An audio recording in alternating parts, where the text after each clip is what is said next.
சக்தி matric மேல்நிலைப் பள்ளி மாணவி ஸ்ரீமதி 600க்கு 589 மதிப்பெண்கள் பெற்று மாவட்ட அளவில் முதலிடம் பெற்று சாதனை.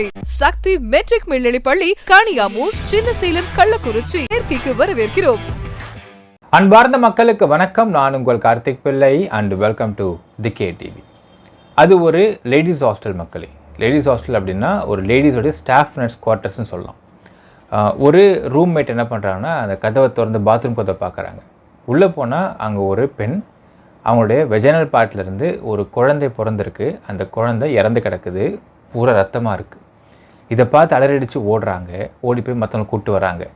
என்ன நடந்துச்சு, எப்படி ஒரு பாத்ரூமில் குழந்தை பெற்றிருக்காங்களா இந்த பெண், என்ன ஆச்சு, எல்லாத்தையும் டீட்டெயில்டாக பார்க்க போகிறோம் இந்த பதிவில்.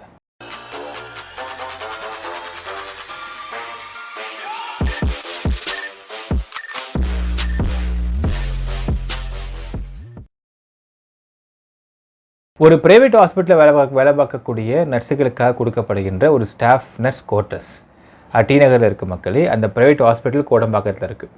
கரெக்டாக 1 May 2024 நைட்டு வந்து ஒரு சத்தம் கேட்குது. வித்யா அப்படிங்கிறவங்க அவங்க 2 பேர் தான் ரூமில் இருக்காங்க, வித்யா, வினிஷா. ஸோ வினிஷாவை காணும், எது பார்த்தா வினிஷாவை காணும். வித்யாவுக்கு வந்து ஒரு குழந்தை சத்தம் கேட்குது. என்னென்னு புரியாமல் அவங்க பாத்ரூம் கிட்டே போகிறாங்க. போய் கதவை தட்டுறாங்க, ரொம்ப நேரமாக தட்டுறாங்க. அப்போ ஒரு அழுகிற சவுண்டு கேட்குது, ஒரு பெண் அழுகிற சவுண்டு, கூடவே ஒரு குழந்தை அழுகிற சவுண்டு கேட்குது. அப்போ ஒரு குழந்தை அழுகிற சவுண்டு கேட்டவுடனே தட்டிட்டு அவங்க கேட்குறாங்க, வித்யான்றவங்க கேட்குறாங்க, வினிஷா எதாவது ஹெல்ப் வேணுமா, நான் வரேன், கதவை துறன்றாங்க. ரொம்ப நேரமாக திறக்கவே இல்லை. கொஞ்ச நேரம் கழித்து கதவு திறக்கப்படுகின்றது. கதவு திறந்து உள்ளே பார்த்தா டோட்டலாக ஃபுல்லாக ப்ளட்டில் வினிஷா வந்து உட்காந்துருக்காங்க. இங்கே பக்கத்தில் ஒரு பக்கெட்டு, அந்த பக்கெட்டில் வந்து ஒரு துணி சுத்தப்பட்டு ஒரு குழந்தை கிடக்குது. அப்போ அதை பார்த்த உடனே அந்த குழந்தை அழுதுட்டுருக்குன்றாங்க. அப்போது அதை பார்த்த உடனே அவங்க பதில் அடிச்சுட்டு போயிட்டு என்னதுன்னு புரியாமல் இங்கேருந்து ஓடுறாங்க. தனியாக என்ன பண்ணுறதுன்னு தெரியல, ஃபுல்லாக ரத்தமாக இருக்குது அந்த பாத்ரூம் ஃபுல்லாக. இங்கேருந்து பதில் அடிச்சுட்டு போயிட்டு மற்ற குவார்ட்டர்ஸ் இருக்கக்கூடிய ரூம்மேட்ஸை கூட்டு வந்து பார்க்குறப்ப அவங்க பார்த்த காட்சி பார்த்திங்கன்னா, அந்த வினிஷா அப்படிங்கிறவங்க மயக்கம் போட்டு விழுந்து கிடக்கிறாங்க. சுற்றி பிளட் இருக்குது. அந்த குழந்தைய இவங்க பார்த்தப்போ அழுதுகிட்டு இருந்த குழந்தை இப்போ வந்து பார்க்குறப்போ கழுத்தில் ஒரு மாதிரி இருக்கப்பட்டு அந்த குழந்தை இறந்து கிடந்திருக்கு. 2 காலுமே இல்லை குழந்தைக்கு. ஒரு காலை கட் பண்ணி அந்த ஒரு கால் ரத்தத்தில் வந்து மிதந்துக்கிட்டு இருக்கு. இன்னொரு காலை காணும். என்ன போச்சுன்னு தெரில, இவங்க ஒன்றும் புரியவே இல்லை. பக்கத்தில் ஒரு நைஃப் இருக்குது, ஒரு கயிறு இருக்குது மக்களே. இதை பார்த்து ஒன்றும் புரியாமல் என்ன பண்ணுறாங்க, உடனடியாக அவங்க ரெஸ்கியூ பண்ணி அந்த குழந்தைய ஃபர்ஸ்ட் ரெஸ்கியூ பண்ணுறாங்க. வித்யா அப்படிங்கிறவங்க கூட அவங்க ஃப்ரெண்ட்ஸ் தான் இருக்கிறாங்க. ரெஸ்கியூ பண்ணி அந்த குழந்தைய வந்து கவர்மெண்ட் ஜென்ரல் ஹாஸ்பிட்டலுக்கு அனுப்பி விட்றாங்க. அடுத்தது என்ன இந்த பொண்ணு உயிரோடு இருந்தாலும் தெரிய மாட்டேங்குது. உடனே போலீஸ்க்கு இன்ஃபர்மேஷன் பாஸ் ஆன் பண்ணுறாங்க. போலீஸ் ஸ்பாட்டுக்கு வராங்க. போலீஸ் ஸ்பாட்டுக்கு வந்தவுடனே அந்த குழந்தையை ஜிஹெச்சுக்கு அனுப்புனதை விஷயத்த சொல்கிறாங்க. ஓகேன்னு இந்த பெண்ணை ரெஸ்கியூ பண்ணி இந்த பெண்ணை வந்து கவர்மெண்ட் மெட்டர்னிட்டி ஹாஸ்பிட்டலுக்கு அனுப்பிச்சி வைக்கிறாங்க. ஸோ 2 பேருமே இப்போ ஆல்மோஸ்ட் அன்கான்ஷியஸ். இப்போ இந்த குழந்தை என்ன நிலைமையில் இருக்குன்ற தெரியல. போலீஸ் சுற்றி ஆம்புலன்ஸை பார்க்குறாங்க. தேர் டூயிங் ப்ரிலிமினரி என்கொயரி பண்ணுறாங்க. அப்போ என்ன தெரியுதுன்னு பார்த்தீங்கன்னா, வினிஷா கன்னியாகுமரியை சேர்ந்த ஒரு ஸ்டாஃப் நர்ஸ், ஒரு பெண், 24 வயது.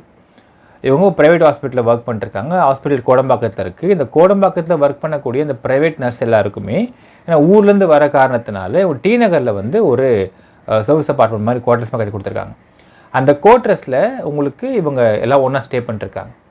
ஸோ அந்த மாதிரி ஒரு குவார்ட்டர்ஸு அங்கே தான் ஸ்டே பண்ணிட்டுருந்துருக்குறாங்க. ஆல்மோஸ்ட் வந்து இது என்னென்ன ஒன்றும் புரியல அவங்களுக்குன்னு சொல்கிறாங்க. அதுக்கு பிறகு போலீஸ் என்ன பண்ணுறாங்க, போய் ஃபஸ்ட் அந்த குழந்தையை கேட்குறாங்க. குழந்தை வந்து இட் வாஸ் ப்ராட் டெட்னு சொல்லப்படுது. குழந்தை இறந்து விட்டது. அது ஒரு பெண் குழந்தை. அடுத்து இந்த பெண்ணை போய் பார்க்குறாங்க. She is unconscious. அவங்க உடம்புல வந்து பெயின் கில்லர் இன்ஜெக்ஷன் போடப்பட்டிருக்கிறது. அதே மாதிரி அவங்க வெஜினல் பார்ட்டை வந்து கட் பண்ணிருக்கிறாங்க கத்தியை வச்சு, நைஃப் வச்சு. அப்போ என்னென்னு புரியாமல் இருந்து தென் அந்த வெயிட் பண்ணுறாங்க போலீஸ். தென் அந்த பெண் எந்திரிக்க வெயிட் பண்ணுறாங்க. அந்த பெண் மயக்கத்தை எந்திரிச்சதுக்கப்புறம் வினிஷாவிடம் கேட்கிறார்கள். வினிஷா சொல்கிற பதில் வந்து போலீஸுக்கு பயங்கர ஷாக்கிங்காக இருக்குது மக்களே. ஏன்னால் இப்பேற்பட்ட வலி நிறைந்த ஒரு விஷயத்தை இவ்வளவு ஒரு வைராக்கியம்னு சொல்கிறதா, நெஞ்செழுத்தம்னு சொல்கிறதா, இல்லை வெறின்னு சொல்கிறதா, என்னன்னு சொல்கிறதுன்னு தெரியல மக்களே. வினிஷா 24 வயது பெண், கன்னியாகுமரியை சேர்ந்தவங்க. அவங்களுக்கும் மதுரை மாவட்டம் உசிலம்பட்டியை சேர்ந்த 29 வயது ஒரு ஆணுக்கும் அவங்க 2 பேர் ரிலேஷன்ஷிப் இருக்கிறாங்க. அந்த பையன் வந்து சாஃப்ட்வேர் இன்ஜினியர் ஒர்க் பண்ணிருக்காரு சென்னையில். கடந்த 7 மாதத்துக்கு முன்னாடி வரைக்கும் ரிலேஷன்ஷிப் இருந்திருக்கு. 7 மந்த்ஸ்க்கு முன்னாடி வரைக்கும் அந்த ரிலேஷன்ஷிப்பை பிரேக் ஆகுது. ஏன் பிரேக் ஆகுது அப்படிங்கிற காரணம் பார்த்தால் வினிஷா முழுகாமல் இருந்திருக்கிறாங்க. இப்போ இந்த முழுகாமல் இருக்கிற சமயத்தில் 3 to 4 months சமயத்தில் வந்து போய் கலைக்க ட்ரை பண்ணிருக்காங்க. கலைக்க முடியாதுன்னு சொல்லிட்டாங்க ஹாஸ்பிட்டலில். ஏன்னா பேபி வந்து வளர்ந்துருச்சுன்னு சொல்லிட்டாங்க. ஸோ இந்த சமயத்தில் அவங்க வந்து சில மாத்திரைகள்லாம் போடுறாங்க குழந்தை வளராமல் இருப்பதற்கு. ஸோ ப்ரீமெச்சூராக பேபியாக வட்டுன்னு பார்க்குறாங்க. பட் அதையும் மீறி அந்த குழந்தை வளர்ந்து வந்துருச்சு. ஸோ கரெக்டாக இந்த போன ஞாயிற்றுக்கிழமை அன்னைக்கு சண்டே அன்னைக்கு இன்னொரு கொடுமையான விஷயம் பார்த்தீங்கன்னா மக்கள், இந்த இடத்துல வந்து முரண்பாடுகள் இருக்கின்றன. என்னென்னால் காவல்துறை விசாரணையை பொறுத்தளவுக்கு என்ன சொல்கிறாங்கன்னா, இவங்க வந்து இந்த பொண்ணு வந்து முழுகாமல் இருக்கிறான்றது எனக்கு தெரியல அப்படின்றத ஒரு தகவலாக கொடுக்குறாங்க அவங்க ஃப்ரெண்ட்ஸ்லாம். அதனால் முழுகாமல் இருக்கிறதா தெரியல அப்படின்னு சொல்லக்கூடிய நபர்கள் இப்போது ஞாயிற்றுக்கிழமை அன்னைக்கு இந்த பொண்ணுக்கு வந்து ப்ளீடிங் ஆகிருக்குது. ப்ளீடிங் ஆனதுனால இந்த பொண்ணை வந்து கூட்டிகிட்டு ஹாஸ்பிட்டல் இவங்க வேலை பார்க்குற அதே மருத்துவமனை கூப்பிட்டு போயிருக்காங்க. கூப்பிட்டு போனால் இல்லைம்மா ஆல்மோஸ்ட்டு குழந்தை பிறக்கிற ஸ்டேஜில் இருக்குன்னு சொல்லிட்டாங்க. ஸோ அதனால் இவங்க என்ன பண்ணிட்டாங்கன்னா, இன்னும் ப்ளீடிங் ஆகுது பட் குழந்தை இன்னும் கீழே இறங்கலை, ஸோ நேரம் ஆகும்னு சொன்னதுனால இவங்க அங்கேருந்து சில இன்ஜெக்ஷன்ஸு, சர்ஜிக்கல் நைஃபு, அப்புறம் ஒரு சில பெயின் கில்லர்ஸ் ஆம்பிள்ஸ் எடுத்து வந்துட்டாங்க. ஞாயிற்றுக்கிழமை மணிக்கு வராங்க, வந்து வீட்டில் ரெஸ்ட் எடுக்கிறாங்க, ரூமில் ரெஸ்ட் எடுக்கிறாங்க. அகெயின் ஞாயிற்றுக்கிழமை மணிக்கு முதுவலி வந்திருக்கு, மயக்கமாக இருந்திருக்க மாதிரி இருந்திருக்கு, அண்ட் தென் அப்டமன் பெயின் இருந்திருக்கு. ஸோ அந்த அப்டமன் பெயின் இருந்தப்போ மறுபடியும் she has used a pain கில்லர்னு ஒரு தகவல் சொல்கிறாங்க. May 1 அன்றைக்கி பார்த்தீங்கன்னா கரெக்டாக அந்த பெண்ணுக்கு இரவு வந்து வலி வந்திருக்கு. ஆனால் வித்யா தூங்கிட்டு இருக்கிறாங்க. வினிஷா வந்து வித்யாவை எழுப்பாமல் கிளம்பி பாத்ரூம் போயிருக்காங்க. பாத்ரூமுக்கு போயிட்டு அந்த இடத்துல அவங்க சுகப்பிரசவம் ட்ரை பண்ணுறாங்க. சுகப்பிரசவம் வர முடியல அவங்களால, தன்னால் ஒரே ஆளாக யாருமே ஹெல்ப்புக்கு இல்லாமல் பண்ணியிருக்காங்க. அந்த இடத்துல அவங்களுடைய சர்ஜிக்கல் நைஃபை வச்சு அதுக்கு முன்னாடியே இந்த பெயினை வந்து தாங்கிறதுக்காக பெயின் கில்லர் இன்ஜெக்ஷன் போட்டிருக்காங்க இவங்களுக்குள்ளே. ஸோ பெயின் தாங்கணுன்றதுக்காக. ஸோ பெயின் கில்லர் போட்ட உடனே கொஞ்சம் பெயின் தாங்க ஆரம்பிக்கிறாங்க. ஏன்னா கத்தாமல் இருக்கணுன்றதுக்காக பண்ணியிருக்காங்க மக்களே, வெளியே தெரியாமல் இருக்க பார்த்துருக்காங்க. அதற்கு பிறகு அவங்க நைஃபை வச்சு ஷி ஹஸ் டன் எபிசியோட்டோமி பண்ணியிருக்காங்க. இது என்னங்க இந்த எபிசோட்டோமின்னு பார்த்தீங்கன்னா மக்களே, அவங்க வெஜினல் பார்ட்டில் இப்போ குழந்தையோட தலை பெருசாக இருக்க காரணத்தினால, ஜெனரலாகவே ப்ரெக்னெண்ட்டாக இருக்கிற சமயத்தில் பார்த்தீங்கன்னா அப்டமன் கொஞ்சம் பெருசாக வரதுனால வெஜினலுடைய அந்த ஹோல் கொஞ்சம் சின்னதாக மூடிக்கும். ஸோ அந்த மாதிரி சமயங்களில் இந்த மாதிரி சுகப்பிரசவம் ஆகிற சமயத்தில் வெஜினலுடைய ஹோல்ஸை கொஞ்சம் கட் பண்ணி விடுவாங்க. ஸோ அப்போ கொஞ்சம் ஹோல்ஸ் பெருசாகி குழந்தை வெளியே வர்றதுக்கு அது வாய்ப்பு இருக்குதுன்னு பார்ப்பாங்க. அந்த மாதிரி இந்த இடத்துல அவங்க வெஜினல் பார்ட் அவங்களே கட் பண்ணி விட்டுருக்குறாங்க நைஃபை வச்சு. கட் பண்ண உடனே குழந்தை பிறக்க ஆரம்பிச்சிருக்கு. அந்த குழந்தை அழுகிற சவுண்டு கேட்டதுமே தான் வித்யா வந்து கேட்டிருக்காங்க, காத்துட்ருக்குறாங்க. இவங்களுக்கு என்ன பிளான் சொல்கிறாங்கனால், போலீஸ்கிட்ட சொல்கிறப்போ இந்த குழந்தை பிறந்தா பிரச்சனை தான். ஏன்னால் அந்த பாய் ஃப்ரெண்ட் விட்டுட்டு போயிட்டான், வீட்டுக்கும் தெரியாமலேயே இங்கேயே இருக்கிறாங்க, வீட்டுக்கு போகவே இல்லை. ஸோ குழந்தை பிறந்தா பிரச்சனை. ஸோ இந்த குழந்தை பிறந்தோடனே இந்த குழந்தைய வந்து கொல்றது தான் பிளானாக இருந்திருக்கிறதாகவும் ஒரு தகவல் சொல்கிறாங்க. ஸோ அதனால் அதுக்குள்ளே வித்யா வந்து பார்க்குறாங்க. வந்து பார்க்குறப்ப குழந்தை நல்லா தான் அழுதுகிட்டு இருந்திருக்கு, பட் கீழே பூரா பிளட்டாக இருந்திருக்கு. இந்த சமயத்தை என்ன பண்ணுறதுன்னு தெரியாமல் அவங்க போய் மற்ற ஃப்ரெண்ட்ஸை கூப்பிட போகிற சமயத்தில் அந்த குழந்தையோட கால் ரெண்டையுமே வந்து கட் பண்ணிருக்கிறாங்க வினிஷா. அதில் ஒரு காலை தூக்கி டாய்லெட் ஃப்ளஷில் போட்டு ஃப்ளஷ் பண்ணியிருக்காங்க. இன்னொரு காலை தூக்கி ஏதாவது தூக்கிறதுக்கு முடிகிறப்பயே அவங்களுக்கு மயக்கம் வந்திருக்கு. ஜெனரலாகவே பார்த்திங்கன்னா மக்களே, அதிகமான பிளட் நம்ம சுற்றி இருக்கிறப்போ ஒரு மாதிரி கிட்னஸ் இருக்கும். அண்ட் இவங்க வந்து சுகப்பிரசவம் பண்ணியிருக்கிறாங்கன்றப்போ ஒரு ஹியூஜான ஒரு ஸ்டாமினா லாஸ் ஆகிருக்கும். ஸோ மயக்கம் வந்துருச்சு, மயங்கிட்டு இருக்காங்க. இப்போ இந்த விஷயத்த சொன்னே போலீஸ் அதிர்ச்சி ஆகிறாங்க. எப்படி ஒரு பொண்ணால் இந்த 24 வயசு பெண் தனக்கே தான் பிரசவம் பார்த்து அந்த பெண் குழந்தை பிறந்திருக்கு, அந்த குழந்தைய வந்து காலை அறுத்து அந்த குழந்தை இன்னொரு விஷயம் அந்த குழந்தையோட கழுத்தில் வந்து கயிறு போட்டு நெருக்கி இருக்கிறாங்க. ஸோ குழந்தை இறந்து போயிடுச்சு. இறந்து போனதுக்கு அப்புறம் தான் காலை கட் பண்ணிருக்காங்க மக்களே, உயிரோட கட் பண்ணல, அது வரைக்கும் பரவாயில்ல. ஸோ இதை பார்த்துன்னு போலீஸ் கேட்டு அதிர்ச்சி ஆகிறாங்க. இப்போது இன்னும் ஒரு காலை அவங்க கண்டுபிடிக்க பார்க்குறாங்க. அந்த ப்ளஷில் போட்டதுலேருந்து அதை கண்டுபிடிக்க முடியல. ஸோ இந்த குழந்தைய தூக்கிட்டு போகிறப்ப பார்த்தீங்கன்னா ரூம்மேட்ஸ் தூக்கிட்டு போகிறாங்க. அந்த சமயத்தில் ஒரு கால் தனியாக தான் தூக்கிட்டு போயிருக்காங்க.